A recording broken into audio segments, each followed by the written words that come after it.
guys আজকে আমি আমাদের বন্ধুদের সাথে এসেছি এই যে কথা বলার সাথে সাথে হাজির চলে আই তো গাইস আজকে হচ্ছে আমরা ওই পুতুলের ঘর বানাচ্ছি আর তুই কি গোসল করে আইছস হ্যাঁ তো চলেন গাইস বেশি কথা না বাড়িয়ে শুরু করা যাক তো চলেন আরে কি দিদি গুঠাচ্ছে আমাদের পুতুলের ঘরটাও দেখাচ্ছি এই যে মরিয়ম খালি ডিস্টার্ব করে দেখে আমরা বানাতে পারছি না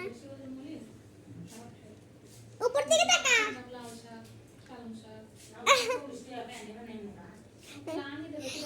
তো গাইস তো ব্যাক ক্যামেরা করতে পারবো না তাই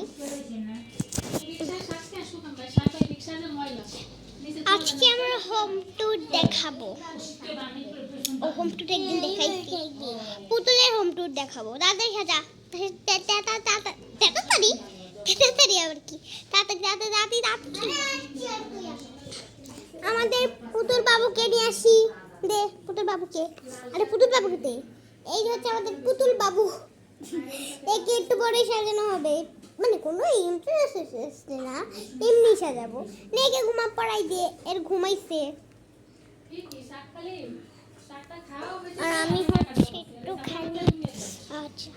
100 টাকা কেজি 120 টাকা কেজি এখানে আমি অন্ধকার চলে গেছি ও মাই গড ওই দেখ কি নিয়ে এসেছি না ভাঙবে না অনেক কষ্ট করাইছি বাবাই রাখো একটু লাগাই দাও তুমি কিন্তু খেলাধুলার একটা রিঅ্যাক্ট মানে লিমিট রাখো আমার কিন্তু রাগ হয়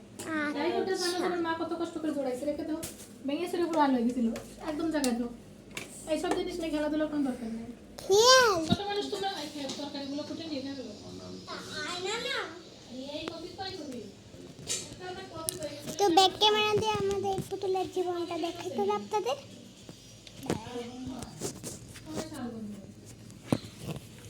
আরে এটি সোফার কভারটা তো ঠিক মতো পড়ে গেল